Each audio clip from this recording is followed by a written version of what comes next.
بسم الله الرحمن الرحيم الحمد لله رب العالمين والصلاة والسلام على أشرف الأنبياء والمرسلين وعلى آله وأصحابه أجمعين اللهم رب اشرح لي صدري ويسر لي أمري واحلل عقدة من لساني يفقهوا قولي ولا حول ولا قوة إلا بالله العلي العظيم اللهم لا سهل إلا ما جعلته سهلا wa anta taj'alul husna in syi'ta sahla rabbi yassir wa la tu'assir wa atmim bil khair amma ba'd. Jadi pada pagi ini kita nak melanjutkan perbahasan tentang masalah bagi salam. Semalam saya rasa mungkin saya tersilap sebut. Jadi kalau tersilap maka saya perbetulkan hari ini kerana tengah-tengah sembahyang tarawih semalam teringat tentang apa yang saya bentangkan semalam. Sebab dalam kitab ni disebut aqalus salami assalamualaikum. Sekurang-kurang bagi salam assalamualaikum. Tetapi yang sunatnya assalamualaikum warahmatullah. Warahmatullah tu memang ada. Cuma yang tak adanya wa barakatuhu. Yang tu tak ada di dalam hadis-hadis yang sahih. Jadi kalau sekiranya pembentangan semalam saya sebut warahmatullah tak ada, sebenarnya ada. Berdasarkan kepada hadis-hadis yang sahih. Yang tak adanya wa barakatuhu. Assalamualaikum sekurang-kurang dalam mazhab Syafi'i boleh berhenti situ. Assalamualaikum. Assalamualaikum. Yang sunatnya assalamualaikum warahmatullah. Wa barakatuhu tu yang tak ada. Sebagaimana yang disebut di dalam kitab-kitab hadis, di antaranya apa yang dibahaskan oleh Imam Nawawi di dalam Majmu'. Dia kata far'un yustahabbu an yaqula assalamualaikum warahmatullah kama sabaqa, sebagaimana yang telah dibahaskan sebelum ini dia kata. Jadi kita sunatnya baca wajib assalamualaikum. Sunatnya tambah warahmatullah.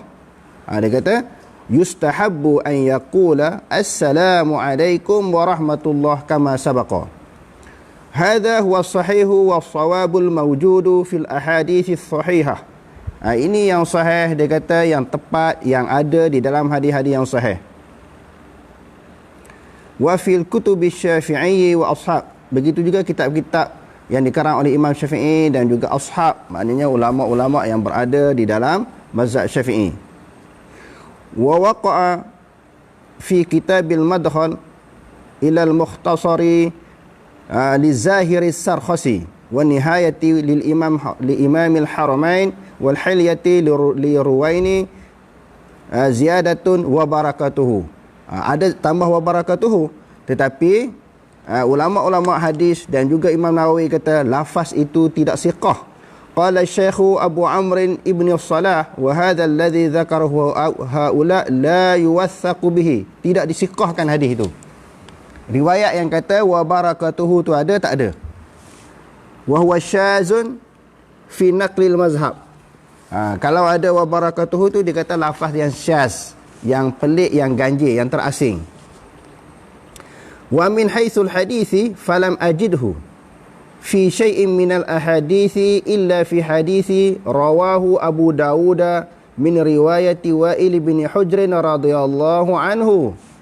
Adapun di sudut hadisnya Imam Nawawi kata aku tak jumpa hadis yang ada tambah wa barakatuhu.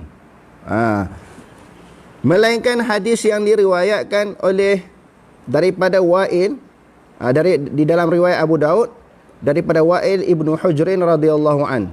Anna Nabiy sallallahu alaihi wasallam yusallimu an yaminihi. Sesungguhnya Nabi sallallahu alaihi wasallam memberi salam dan dia berpaling ke arah kanannya, assalamualaikum warahmatullahi wabarakatuh. Dalam riwayat Abu Daud ada. Wa an shimalihi assalamualaikum warahmatullahi wabarakatuh.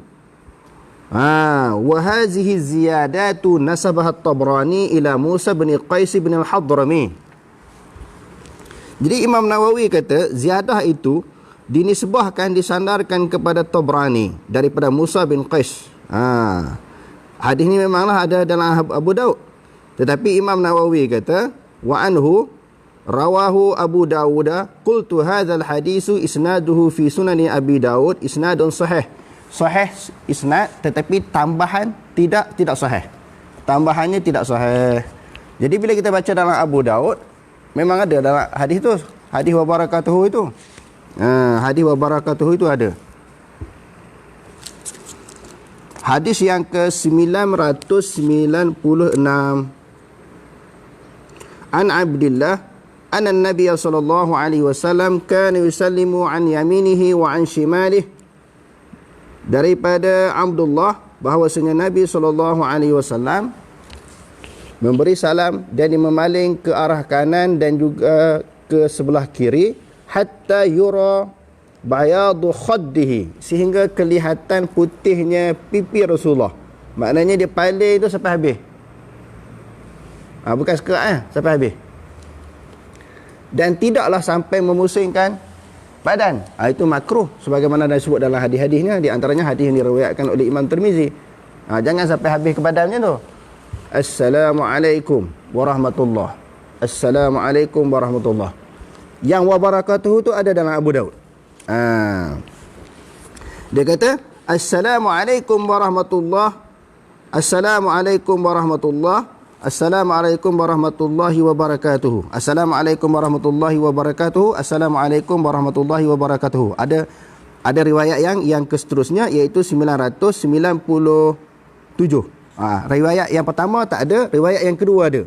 Riwayat yang kedua ada Assalamualaikum warahmatullahi wabarakatuh, Assalamualaikum warahmatullahi wabarakatuh.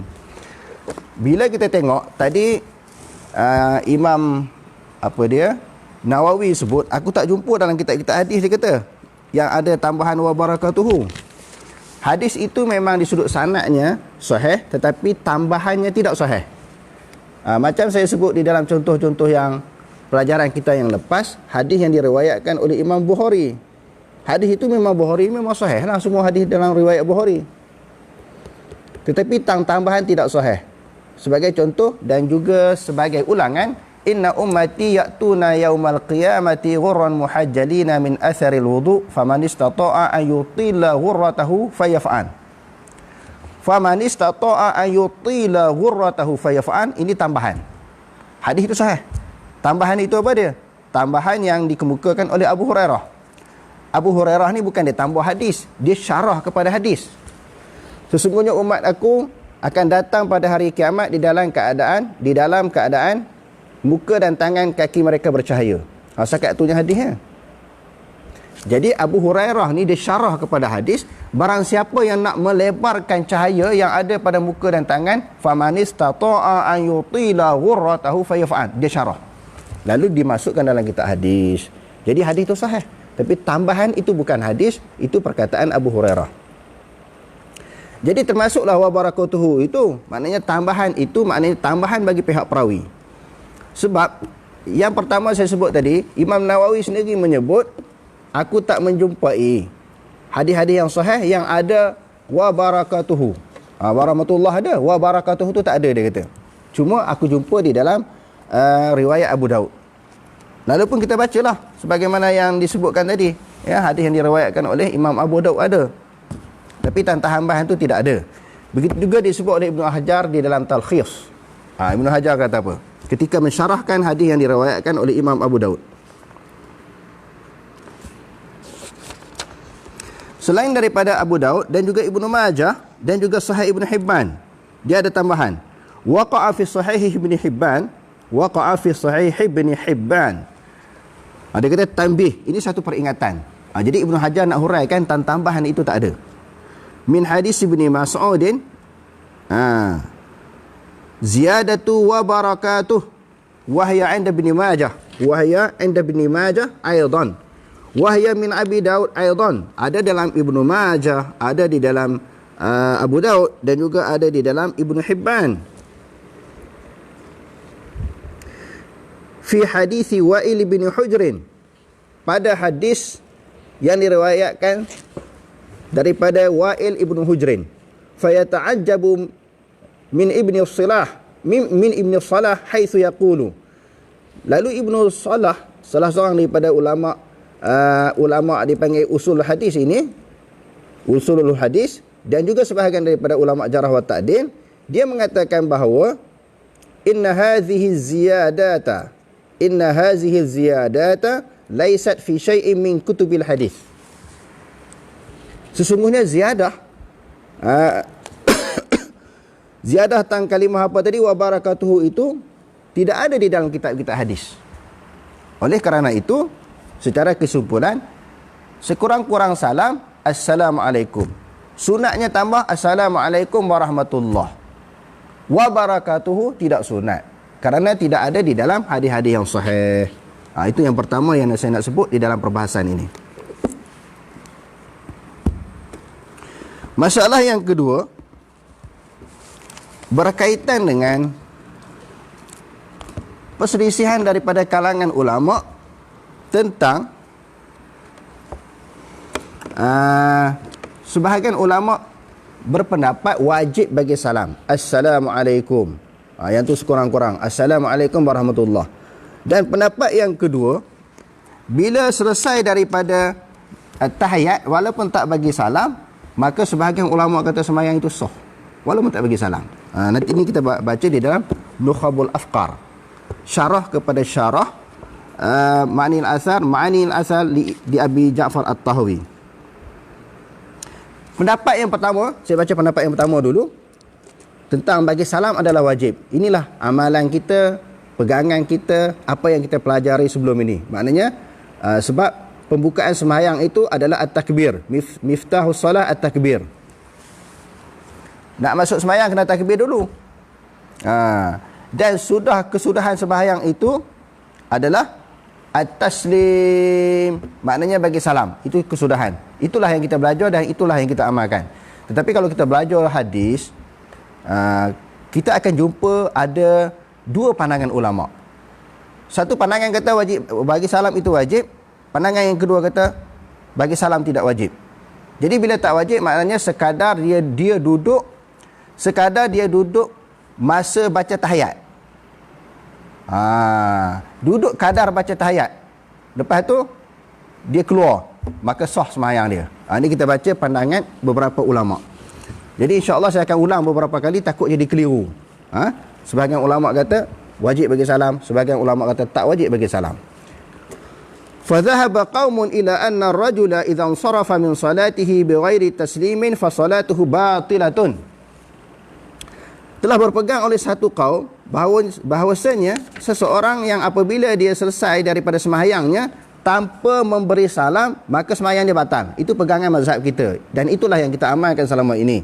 Lianna Rasulullah sallallahu alaihi wasallam qala, kerana bahawasanya Rasulullah sallallahu alaihi wasallam bersabda, wa tahliluha at-taslim, sesuatu yang menghalalkan perbuatan di luar sembahyang adalah bagi salam.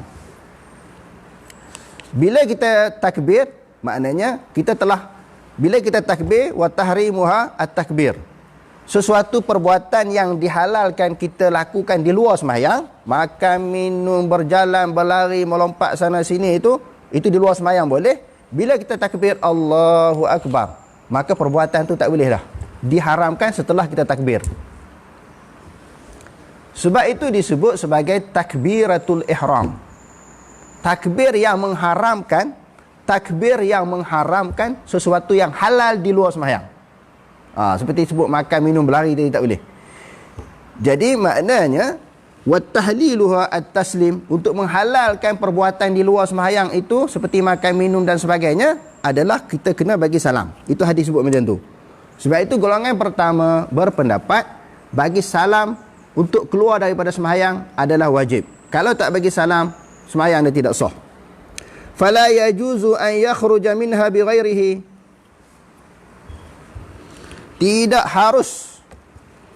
tidak boleh seseorang keluar daripada sembahyang tanpa memberi salam. Wa arada bil qaumi haula, yang dikenaki kaum, sebab dia kata tadi fadhahaba qaumun, telah berpendapat oleh satu kaum. Yang dimaksudkan kaum, golongan yang kata tak sah kalau tak bagi salam, itu apa dia? Wa arada bil qaumi haula Malikan wa Syafi'iyah, Imam Malik, Imam Syafi'i, Imam Ahmad, wa ashabahum, dan juga ulama-ulama yang berada di dalam mazhab mereka, ulama yang ada dalam mazhab Maliki, ulama yang ada di dalam mazhab Syafi'i, dan juga Imam Ahmad bin Hambali. rahimahullah, semoga merahmati akan mereka oleh Allah. Fa innahum dhahabu ila anna ar-rajula idza ansarafa min salatihi bighairi lafzi taslim fa salatuhu batilatun. Bahawasanya mereka berpendapat seseorang yang keluar daripada sembahyang dengan tidak menyebut lafaz assalamualaikum, lafaz salam, sembahyangnya adalah batil, maka tidak sah. Ini pandangan yang pertama. Hatta qala an-Nawawi, sehingga Imam Nawawi kata walau akhalla bi harfin min hurufis salami min hurufi assalamualaikum lan tasihhu salatuhu, sehingga dia kurang satu huruf pun, assalamualaikum kan, kurang satu huruf pun, maka sembahyang dia tidak sah. Dia bagi salam juga, dalam kalimah salam itu satu huruf kurang, tak sah. Imam Nawawi kata. Wastadallu ala dhalika biqaulihi sallallahu alaihi wasallam. Mereka semua ulama-ulama yang disebutkan namanya tadi, Imam Malik, Imam Ahmad, Imam Syafi'i dan ulama-ulama yang berada di dalam mazhab mereka berdalilkan wa tahliluha at-taslimu, sesuatu yang halal, perbuatan di luar sembahyang itu nak menghalalkannya adalah dengan bagi salam. Qala Ibnu Qudamah, Ibnu Qudamah pula sebut, idza faragha min salatihi wa arada al-khuruja, apabila seorang keluar daripada sembahyangnya dan dia nak, apabila seseorang yang nak keluar daripada sembahyang, apabila selesai sembahyang dan seseorang nak keluar daripada sembahyang, sallama an yaminihi, dia memberi salam an yaminihi, maknanya dia hendaklah memberi salam kepada sebelah kanannya, wa yasarihi.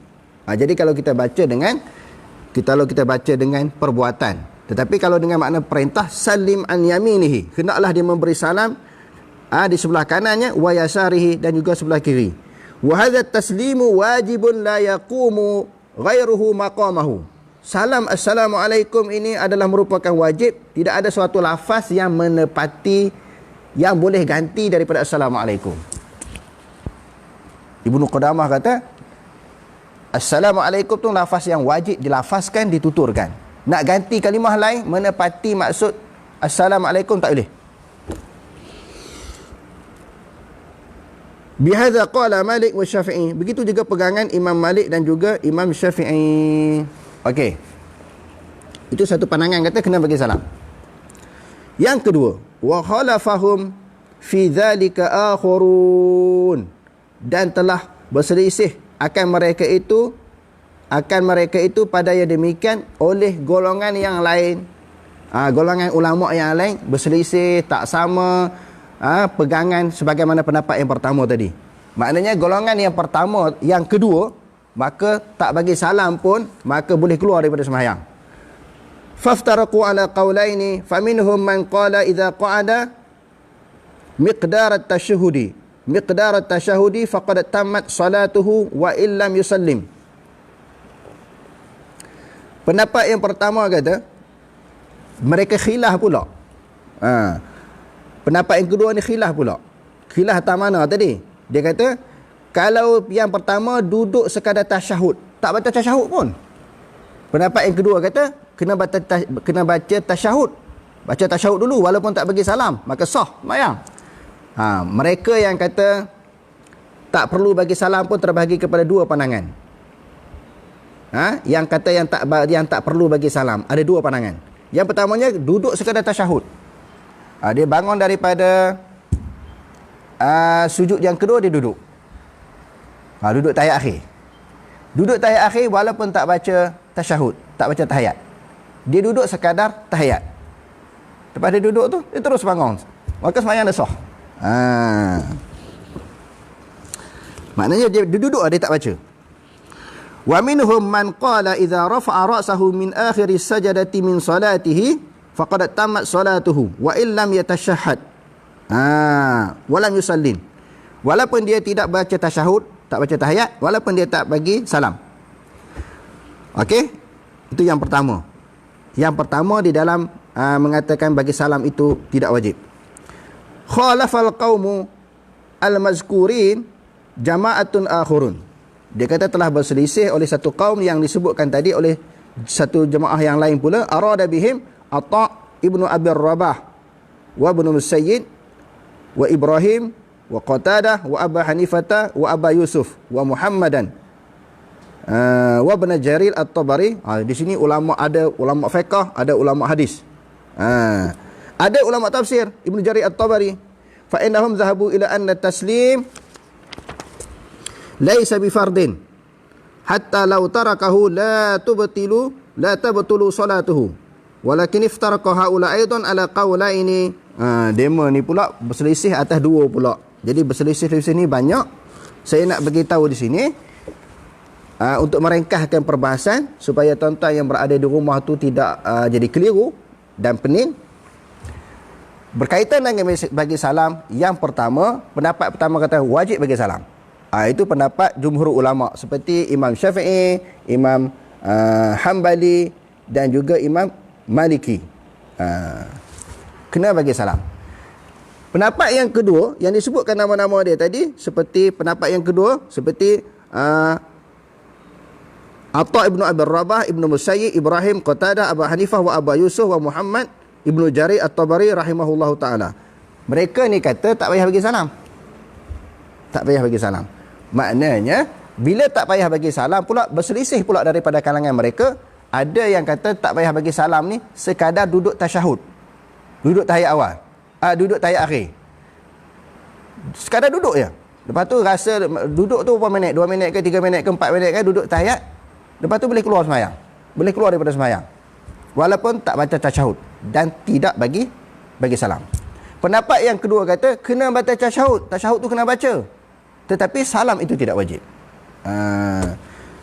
Ini bukanlah ambil pendapat-pendapat yang terpencil. Ini sebelum lahirnya ulama-ulama yang saya sebutkan tadi, sebelum lahirnya Muhammad Ibnu Abdul Wahab 1115 Hijrah. Sebelum dia mula lahir ini pendapat-pendapat yang dikemukakan oleh mereka. Jadi untungnya kalau kita mengaji hadis ini, kita akan dapat terdedah mengetahui dengan berbagai-bagai pandangan mazhab. Jadi saya sendiri pun walaupun nak belajar 4 mazhab lebih dan luar daripada 4 mazhab belajar hadis, saya pun tak pernah buat macam ni. Bila bagi salam, saya baca tahiyat dan saya bagi salam. Itu pendapat kebanyakan ulama. Dan itu pendapat yang paling kuat. Tetapi kalau ada orang yang buat macam tu, kita tak boleh kita sesat. Tak boleh kita kaitkan dengan isu Wahabi. Sebab itu ada dalil yang kuat daripada kalangan ulama fiqh, ulama tafsir sebahagian mereka dan juga ulama hadis yang berpegang begitu. Ini adalah merupakan perselisihan di sudut ijtihad, bagaimana cara mereka memahami dalil yang mereka jumpa. Semuanya ada dalil belaka. Wallahu alam. Kita masuk kepada persoalan yang berkaitan dengan puasa. Soalan yang seterusnya yang dikemukakan oleh kepada Dr. Yusuf Qardawi, puasa dan televisyen. Adakah pendapat syarak mengenai orang yang menonton televisyen dalam bulan Ramadan sedangkan dia berpuasa? Lebih-lebih lagi musim Covid ni kan, tak ada kerja apa, duduk di rumah tengok TV. Sedangkan dalam keadaan kita berpuasa, ada tak memberi kesan kepada puasa kita? Tengok jawapannya. Dia kata apa? Televisyen adalah salah satu alat media massa, padanya terdapat kebaikan dan keburukan. TV ini dia ada kebaikan dan ada keburukan. Setiap media massa mempunyai matlamat yang tersendiri. Media massa ni dia nak laporkan, dia ada matlamat dia. Tujuan apa? Nak bagi orang tarik perhatian terhadap maklumat yang disebarkan. Televisyen adalah alat media massa yang sama dengan radio dan akhbar yang mana terdapat kebaikan dan keburukan. Kita digalakkan mengambil yang bermanfaat sahaja dan menjauhi perkara-perkara yang keji. Tidak kira sama ada seorang itu berpuasa ataupun tidak. Jadi isu tengok TV ni, sama ada berpuasa ataupun tidak, dia kena ambil kira lah. Benda yang dia tontonkan itu, yang dia tengok itu, yang dia lihat itu, sama ada mendatangkan kebaikan kepada agama ataupun tidak. Tetapi jika dia sedang berpuasa, dia mesti lebih berhati-hati. Jadi masalah tengok TV ni, dengar radio dan sebagainya, kalau tak puasa pun kena hati-hati. Apa yang kita tonton tu adakah mendatangkan manfaat bagi agama? Apatah lagi masuk di dalam bulan puasa, sedang kita berpuasa. Bila kita kata masuk sedang berpuasa, berpuasa ni tak semestinya dalam bulan puasa. Termasuklah kita puasa-puasa sunat, puasa qada, nazar dan sebagainya. Termasuk kena jaga, maknanya anggota-anggota kita daripada melakukan perbuatan maksiat dan juga perbuatan yang sia-sia. Tetapi jika dia sedang berpuasa, dia mesti lebih berhati-hati agar tidak merosakkan puasanya yang hilang pahala di sisi Allah. Sebab itu kita sebut dalam pelajaran perbahasan yang lepas, Imam Ghazali meletakkan 3 martabat darjat orang puasa. Dipanggil yang pertama puasa orang am, saumul am, puasa orang awam. Yang keduanya saumul khusus. Yang keduanya saumul khususil khusus. Puasa orang awam ni dia sekadar menahan diri daripada makan minum. Puasa golongan yang kedua, dia tahan diri daripada makan minum dan juga perbuatan anggota dia tidak melakukan maksiat. Golongan yang ketiga, bukan sahaja dia tahan makan minum dan tak buat maksiat di sudut anggota dia, bahkan di sudut hati dia, pemikiran dia tak terfikir benda-benda maksiat. Benda-benda dosa dia tak fikir. Hak ni martabat yang paling tinggi. Yang paling tinggi yang dikehendaki oleh Allah. Saya tidak mengatakan menonton TV itu haram, Dr. Yusof Qaradawi kata. Ataupun halal secara mutlak. Bukan haram secara mutlak, bukan haram secara mutlak, dan juga bukan halal secara mutlak. Hukum ini tertakluk kepada siaran rancangan yang disiarkan. Hukum ini tertakluk kepada siaran yang kita tonton. Okey. Lalu dia memetik beberapa ayat Al-Quran tentang supaya kita berhati-hati di dalam menonton TV. Lebih-lebih lagi di dalam bulan puasa. Menonton TV, mendengar radio atau seumpamanya sehingga melalaikan kita daripada menunaikan kewajipan terhadap Allah seperti sembahyang. Nampak? Hukuman haram, langgar. Sebab tengok TV tu tadi kan. Haram kita meninggalkan sembahyang dengan sebab urusan lain. Haram tinggal sembahyang dengan sesuatu urusan yang bukan uzur syar'i pun. Bahkan sembahyang ini selagi tak mati kena sembahyang. Kecuali ada uzur syar'i seperti gila, tertidur tadi ataupun terlupa. Sebagaimana yang disebut di dalam hadis yang pernah kita baca, man nasiya 'anis shalah, man nama 'anis shalah aw nasiyaha fayusalliha idza dzakaraha. Barang siapa yang tertidur daripada sembahyang ataupun dia terlupa. Hak tu uzur syar'i ya. Tengok TV bukan uzur syar'i.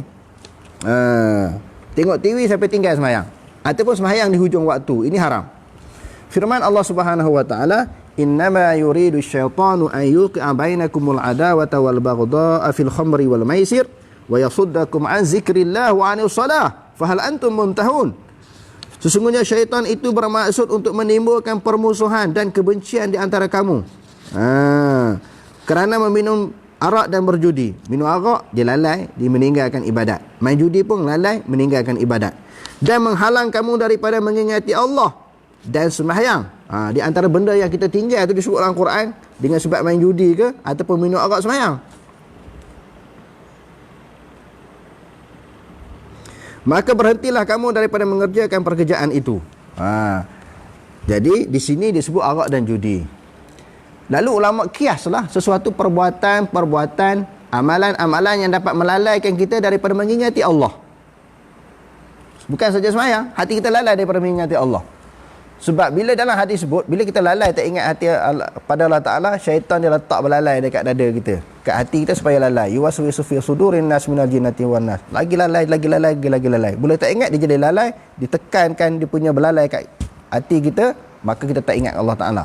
Sebab kita telah melakukan perbuatan yang mengundang kelalaian. Jadi kena tengok rancangan apa yang kita lihat yang disiarkan di dalam TV. Sebab itu kesimpulannya dia tak kata haram secara mutlak dan dia tak kata halal secara mutlak. Tengok apa yang kita saksikan.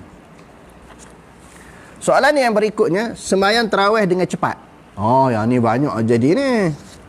Nak kejar 20 Nak berhabis cepat. Nak berhabis antara masjid ni dengan masjid sebelah kampung lain. Surau ni dengan surau kampung lain. Dia cepat Sebab tu ada dia viral kan. Di Indonesia sembahyang 21 rakaat 7 minit. Sembahyang cepat. Jadi kita bukan nak bahas, nak berbalah masalah 20 ke 8. Nak buat 20 pun dengan tertib. Nak buat 8 pun dengan tertib, dengan cara yang elok. Sebab Nabi tak pernah ajar sembahyang kelang kabut ni.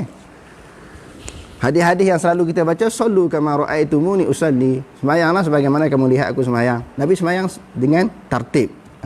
Dengan cara, maknanya kaedah-kaedah yang telah ditunjukkan di dalam hadis-hadis Nabi yang sahih. Dia kata sembahyang tarawih dengan cepat. Itu biasa berlaku. Adakah hukum sembahyang tarawih dengan apakah hukum tarawih dengan cepat? Rasulullah sallallahu alaihi wasallam bersabda yang bermaksud sesiapa yang mendirikan bulan Ramadan dengan penuh keimanan dan cukup syarat-syaratnya, nescaya Allah akan mengampuni dosa-dosa yang lalu. Maknanya mendirikan bulan Ramadan ini sama ada kita berpuasa di siang hari ataupun kita berqiyamul lail, kita kena mengikut syarat-syarat yang telah ditetapkan. Syarat ni siapa yang tetapkan? Allah dan juga Rasul. Mengikut hadis Rasulullah sallallahu alaihi wasallam, Allah mensyariatkan hamba-Nya supaya berpuasa pada siang hari dan bersemayang pada malam hari. Semayang ini adalah untuk membersihkan dosa dan kesalahan. Tetapi yang dimaksudkan dengan sembahyang itu ialah yang cukup syarat-syarat, rukun-rukun, adab-adab dan batasan-batasannya. Kita telah mengetahui bahawa tumakninah itu adalah salah satu daripada rukun-rukun sah sembahyang, sebagaimana membaca Fatihah, rukuk dan sujud. Rasulullah sallallahu alaihi wasallam pernah berkata kepada mereka yang tidak sempurna sembahyang kerana ia tiada tumakninah yang bermaksud, ulangilah sembahyangmu kerana engkau masih lagi belum sembahyang. Ini hadis ni panjang, dia ada di dalam Sunan Abu Daud pun ada. Dipanggil, ulama-ulama hadis panggil hadis musi'us salah. Hadis musi'is salah. Hadis wasaknya sembahyang, buruknya sembahyang. Ada seorang sahabat, bila Rasulullah sallallahu alaihi wasallam duduk di dalam masjid, lalu dia pun sembahyang. Rasulullah nampak sembahyang dia. Bila dia habis sembahyang, Rasulullah kata, "Salli fa innaka lam tusalli." Dia dah sembahyang dah. Dia jumpa Rasulullah, habis sembahyang jumpa Rasulullah, bagi salam, Rasulullah menjawab salam dia. Rasulullah kata, "Sembahyang, kamu tak sembahyang lagi." Lalu pun dia sembahyang dekat sikit dengan Rasulullah. Dia duk perasan, duk agak Rasulullah tak nampak dia punya sembahyang. Dia pun sembahyang kali kedua. Sembahyang kelang-kabut lah. Sembahyang tak ada tumakninah. Pas sembahyang, dia jumpa Rasulullah, dia bagi salam lagi, Rasulullah jawab salam dia. Lalu Rasulullah kata sembahyang lain. Sesungguhnya, "Shalli fa innaka lam tusalli." Sembahyang kerana sesungguhnya kau tak sembahyang. Kau belum sembahyang lagi. Dia pun rasa heran, pelik, dah 2 kali sembahyang ni, macam mana Rasulullah kata dia tak sembahyang? Kok Rasulullah tak nampak ke? Dia sembahyang betul-betul dekat dengan Rasulullah. Ringkas ceritanya, bila setelah menunaikan sembahyang kali yang ketiga, Rasulullah kata, "Sembahyang kerana kamu tak sembahyang lagi." Dia kata, "Aku tak boleh nak buat sembahyang yang aku dah sembahyang. Inilah sembahyang yang sempurna yang aku buat." Rasulullah kata, "Fa idza raqa'ta fatma'inna raki'an, fa idza sajadta fatma'inna sajidan." Sehingga akhir hadis. Apabila kamu rokok di dalam keadaan tumakninah, sujud di dalam keadaan tumakninah, dan begitulah rukun-rukun yang seterusnya. Daripada hadis ini, ulama-ulama hadis secara khusus dan juga ulama-ulama fiqh mengambil suatu istinbat bahawa tumakninah itu adalah merupakan sebahagian daripada rukun sembahyang. Tumakninah itu sebahagian daripada rukun sembahyang. Bila sebut rukun, wajib buat. Macam Fatihah kan, dalam mazhab Syafi'i Fatihah rukun, wajib buat, wajib kita baca. Begitu juga rukun. Bila tak buat, tak laksanakan rukun, maka sembahyang tidak sempurna. Bila sembahyang tidak sempurna, maka tidak sah. Tak kira lah sembahyang rukun ini, dia tak ada beza sama ada rukun di dalam sembahyang wajib ataupun rukun di dalam sembahyang sunat, walaupun sembahyang tarawih. Sebab itu jangan duk kelang-kabut. Kan ada yang kita sebutkan tadi, 21 rakaat ni 7 minit. Kadang-kadang 7 minit tak sampai. Dulu-dulu pun memang lagu tu orang tua-tua kita duk buat kan, masa kita kecil-kecil dulu. Sebab apa? Dia nak kejar. Pertamanya nak kejar apa? Nak kejar, nak lawan siapa habis cepat dulu. Yang kedua nak kejar moral tu. Kan dulu kan ada moral. Takut bihonsuk ke laksa dah sejuk. Jadi nak cepat kan. Maknanya tak ikut sunnah Nabi. Itu tak termasuk lagi kalau kita nak cerita benda-benda yang tidak menepati sunnah. Berselawat di dalam keadaan menjerit-jerit di dalam masjid ataupun surau. Dah jadi macam cua heboh masjid surau ni. Menjerit-jerit macam hiburan pula. Dan ditambah pula selawat-selawat yang diselawat di dalam selepas diselangi dengan 2 rakaat itu tidak ada dalam sunnah Nabi. Yang sebut nama Al-Khalifatul Ula ataupun Al-Khalifatul Awal, Sayyidina Abu Bakar As-Siddiq radhiyallahu an pakai duk menjerit dalam masjid dalam surau. Selawat ni tak ada. Kalau nak selawat juga boleh selawat, tapi Allahumma salli ala Muhammad wa ala ali Muhammad sendiri-sendiri kan. Kita letih kan bila sembahyang ni melibatkan banyak rakaat ataupun melibatkan bacaan yang panjang, antara 2 rakaat kepada 2 rakaat yang lain, kita selawat boleh selawat Allahumma salli ala Muhammad wa ala ali Muhammad, Allahumma salli ala Muhammad wa ala ali Muhammad, boleh. Itu selawat yang disunahkan. Ini selawat yang dimaksud mari daripada mana pun tak tahu, sebut khalifah yang 4 ni. Macam mana Nabi sembahyang dulu, Nabi sebut tak? Al khalifatul ula, khalifatu ba'da Rasul sallallahu alaihi wasallam, Sayyidina Abu Bakar Siddiq radhiyallahu an. Sahabat-sahabat pun sebut radhiyallahu an. Ada Nabi sebut. Sebab ibadat kena ikut Nabi.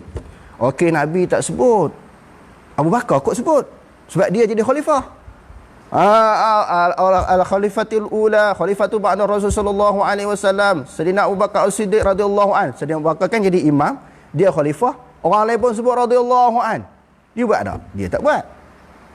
Sayyidina Abu Bakar, Umar kot buat.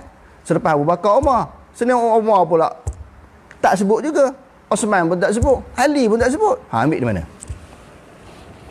Sebab tu, man amila amalan falaysa alaihi amruna fahuwa raddun.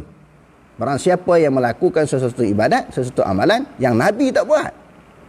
Amruna di sini Nabi tak buat, sahabat tak buat, maka amalan itu ditolak.